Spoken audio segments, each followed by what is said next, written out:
one thing you do get to know when you see success like this is that you don't know anything. Yes, there were the thing that she does stab him, but how he reacts to it. Even when we did it on the set, there was a awe even with the junior artist. They are a different generation. I could be writing a script this age, but it's for 22-year-olds. Ahaan and Aneet could be our next superstars. Mohit Suri, Akshaye Widhani, welcome to CNN News 18. Thank you. Thank you so Mohit, much. first many congratulations. Thank you very much. For the success of Saiyaara. The film, of course, has collected over 400 crores at the global box office. How would you like to describe the film's remarkable achievement? And did you expect that the Gen Z audience will resonate with it so strongly? I mean, the one thing you do get to know when you see success like this is that you don't know anything. So you actually know. I'm not saying this out of any philosophy or something like that. You don't go out to expect to make blockbusters like this. What you can only do honestly is, Vishal, is be honest to your content and to what you're trying to make. And what is, work on the fundamentals of what is good music, good finished product, shooting it well, editing it well, and trying to play to an emotion rather than to play to a business. And that comes from, your producer allowing you to do that, to allowing you to spread your wings and make a film. Never did they actually, put the pressure on me to deliver these numbers or this success. All they asked for when they met me was, can you make your best film of your life here and give us your best music? And I think, I don't know if I did do that, but I tried to come as close as possible. So all I can say is, that's what I know, that I can try to do my best, and rest I have to leave it to what, the Lord wants or what the Indian audience wants. But Akshay, you are of course the producer of the film. Yes.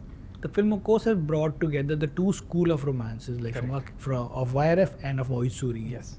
The film has, of course, become this pop culture phenomena. Correct. What do you think worked for this film? Honestly, What do you think actually worked in favor of this film? Yes, absolutely. I think it's the honesty with which we have made the film. Just to backtrack a little bit, when we first decided that we wanted to make a film as a studio, we were very clear that we wanted to make a love story. We wanted, love stories are the core of YRF. And it's been 5 decades that we've been telling stories as a company. And we felt, out of which 2 decades I've been here. And I've grown up on these films. I've learnt on these films. And so when I felt that if I'm producing my first film at YRF, it must be a love story. I think it's a little small tribute to my favorite person in the world, which was Mr. Yash Chopra. He's given us so much. He's given this industry so much. So it was our way of paying homage to YRF, to paying homage to him. And that's how this started. The first meeting that happened, Mohit and our creative producer, Sumanna, met at a temple. So I feel that this film was blessed from the get-go. And the film was first discussed in a temple. And that's where the journey started. We then, of course, got with Mohit and we read the script. And it took us 2 weeks to say we are doing this film. That's how fast we turned it around. Because from the first reading itself, we knew that it's something special and this story must be told. So I feel there's a lot of blessings here, a lot of good intention of movie gods, of Mr. Yash Chopra, a lot of blessings, a lot of good intentions and hard work that has culminated in Saiyaara.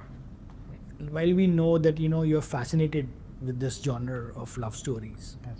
but there are moments in the film like the one where Aneet is saying nickel, nickel, nickel, and which has traveled so far it's become like a meme.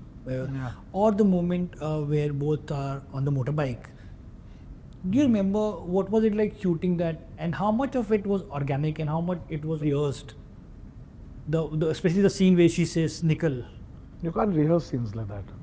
You can never rehearse them in rooms without the right atmosphere of people looking. And I'm telling you, even when we did it on the set, there was a awe even with the junior artist who didn't know what the scene was about, because she suddenly screamed over the volume of everyone having a good time backstage.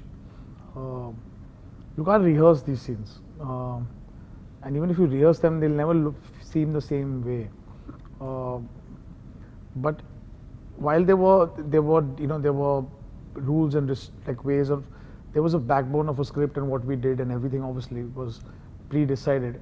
I realized in this film I had to not make it the way where you conventionally tell them what to do. It's not a made to order kind of thing. It's something when you go on the set and you organically discuss. I had to go into their world rather than making it like a wall of stone and bricks and cement. I had to mold it like a clay structure and go into their world and see where they're taking it. There's a different body language in which they retire. Yes, there was the thing that she does stab him, but how he reacts to it. I said, what, he had to ask simple questions. Why do I come forward? So we added that line of Mahesh saying that I didn't know she was sick. So these are, I'm not saying we had things planned. We knew which scene we were doing, what we're doing, what the dialogue was, everything.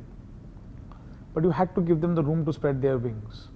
I think that's what this whole film was made that way, because they are a different generation. I could be writing a script this age, but it's for 22-year-olds. Industry, there was a buzz in the industry. They say romance is over. Romantic films are not working at the box office anymore. What does the success of Saiyaara say about this perception, what industry says and what audience believes? No, so I don't necessarily believe that's true. One is, of course, we've been big believers of love stories. And like I said a little earlier in my conversation, that we were very clear that our first film needed to be a love story. So we had that conviction. But also, if you see, there are love stories being made today. One of my favorite filmmakers, Mr. Sanjay Leela Bansali, is making a love story. And so I don't believe that the industry thinks that love stories as a genre is not going to work. There will be love stories. Now what will happen is you will see a lot more love stories getting made, and that always happens with a trend that starts. But we had very strong conviction in the script, and that's what took us to say, let's get behind this film. So then let me ask you straight away, what is the strategy behind excluding film lead cast Ahaan and Aneet from film marketing campaign? It was a high risk strategy, but a very conscious one. And we took this decision very early on, actually, when we locked the script of this film. Because what we felt was, let our debutants be given a chance on screen. Let the mystery remain till you see them for the first time as movie stars. And not on social media or in interviews, because what we did not want our actors to be judged by any missteps that happen pre-release. You should judge them, and we should all judge actors for the work that they do. It's not about their gym look or airport look or what they are saying or what reels they are making. Eventually, they are movie stars and they must be consumed like movie stars. So that was a conscious call that we took, and one that paid off in a very big way, because there is a huge hunger for Krish, Vani, Ahaan, Aneet, and it's great to see that the love they're getting for all their hard work. So then, Mohit, what would you like to say to those who are calling it as a modern day DDLJ? Wow. Well, the validation for me more than anyone, before it came from anyone, it came from was the man himself, Aditya Chopra, who actually did say that this is what this film's success has done for the company. What he started off with this when he made it into a studio, I think. Yes.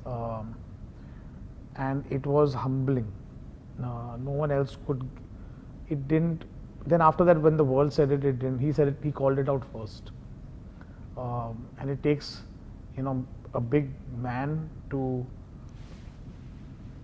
pass on that kind of, patent and, or I'm not saying patent, but more like that kind of status and recognition to a person who was that kid sitting in the theater and watching his film in the 8th grade and saying, I want to make films like this one day. You feel life has come somewhere where it mattered. Every filmmaker we make a script and a screenplay in our own lives, and this would be my interval point, I would say. Ahaan and Aneet have become nation's darling overnight. How have you advised them to handle this stardom and attention? I am not the one to advise them on what they should do. I think if I had my way, I would tell them misbehave, go on top of the world, do everything wrong. I think they have a very professional team that Yash Raj is managing and handling with them. So, actually, our core ethos is about hard work and being honest to the work that you do. You take your successes and you learn from your mistakes. We have a fantastic talent agency, one that I believe are brand architects. And they are now going to be responsible and grooming them? in strategizing what their next step should be. And I believe that they have a huge task ahead of them because it's a great opportunity. Ahaan and Aneet could be our next superstars. They're already being called superstars, but they still have a journey ahead of them. And I'm very, very excited to see what we do with them. Is that the reason they are having celebrating the film success in Singapore? No, I don't think that's the reason. But I think they just wanted to be kids. They needed to get out and be able to just feel like they're kids. And they are kids. We must not forget that they are the first timers. They're seeing success at such a young age. It's good to let your hair down and just enjoy this time. And then when they come back, of course, it's going to be back to hard work and, everything that follows. Let's talk about the Saiyaara wave and its music. What's the idea behind bringing multiple composers on board? I think it was a way of life for me because when I started, in the past, when I started my career at 23, the big ones didn't want to work with me, and because I was too young and they found it difficult, so I worked with many young guys. Many young guys because the one young guy couldn't do a whole album. Then when somewhere in the midpoint of my career, by the time people started appreciating my music, I was taking on the Goliath of music, which was Ashiki, and everyone was afraid to live up to Ashiki 1's music. So then again I worked with multiple young music composers and lived up to the challenge. I think since then it's just been way of life. I think I've just worked with multiple composers from all over, and I think it just adds more. And this constant seeking has always found the answers. Like to find that new talent, that new voice, the new composer around the block, somewhere from the corner of this country or this world. If I can find that person, I've been able to find new music and stay relevant, I think, for 20 years. But talking about Ashiki, what's your mentor, Mahesh Bhatt, said after watching Saiyaara? So he's been someone who's been supporting me all throughout this journey because he was he just kind of figured out that he felt I was coming into my own.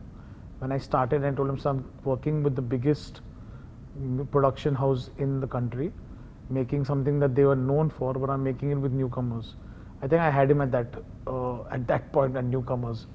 He thought it was a very bold move, and he thought I was actually like stepping out of the crease and playing the ball now, as mentioned in the film. But the most enduring conversation I had is the message or a letter that he sent to Adi sir and his response to him, where they both were kind of giving the other the credit for my success.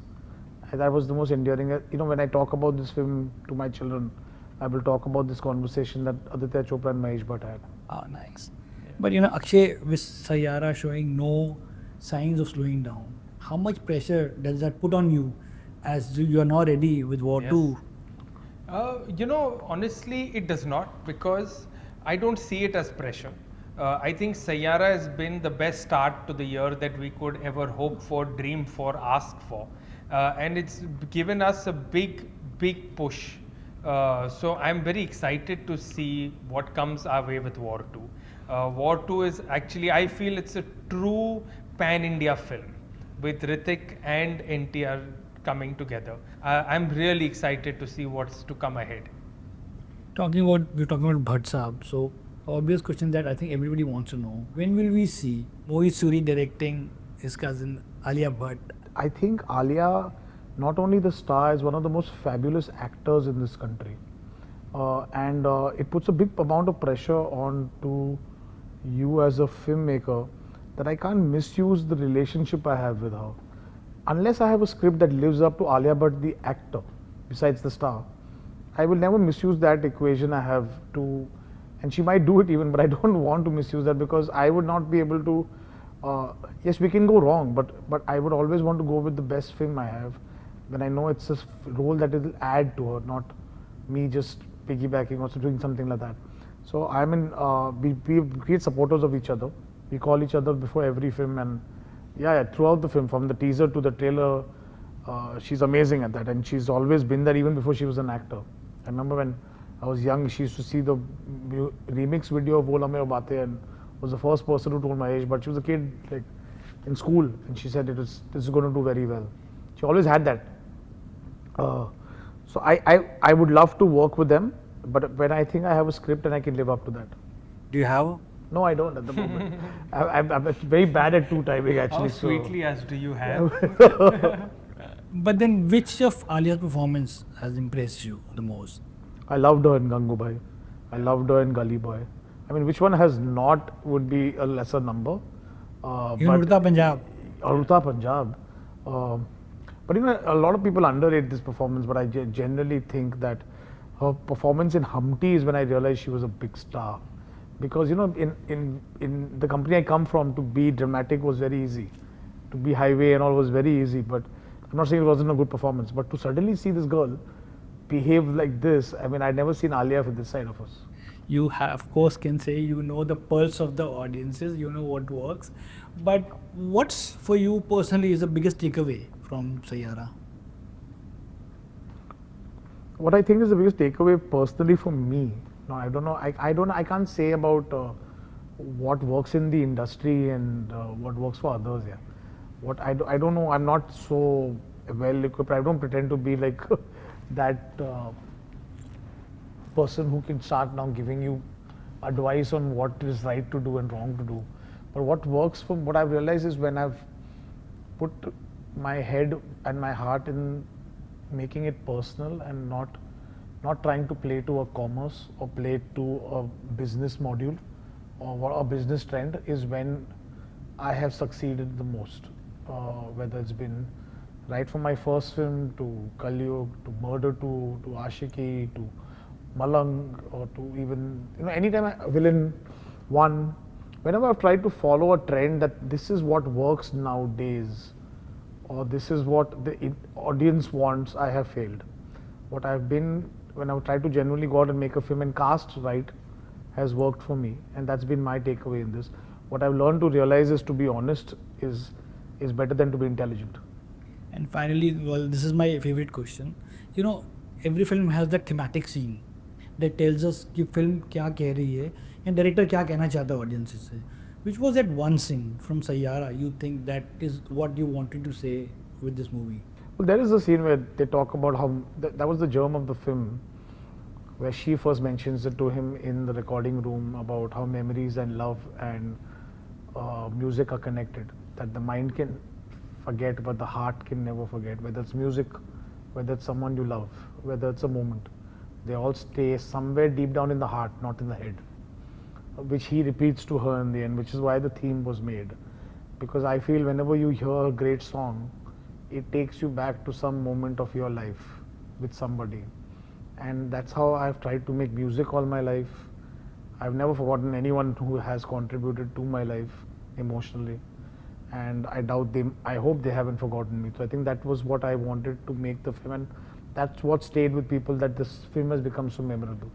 You know, although on a parting note, there's a video which is doing the round. I think it's from the last day of the shoot. You can see some tears in your eyes. Yes. Do you get emotional whenever you're wrapping up a film? Not too often. We have gotten some films. Sometimes so it's just that the producer's audio case, so you're just relieved to finish. But this was a film where there were too many firsts in this film. This was supposed to be, and that was the day Fahim and all came also on the last day. They just decided to surprise us. The song was launched that day. Yeah. And it was the last day of shoot. It just became an emotional experience for all of us, that we will not be working, I mean, we will work together, but not on this film again. So I think, although it was my 14th film, there were so many firsts in that film, it became almost like a first for mine. Well, thank you again for making Saiyaara and bringing the audiences back to the theaters. Thank you so much. All power to you. Thank you so much and all Thank the you. best. Thank you very Thank much. Thank you.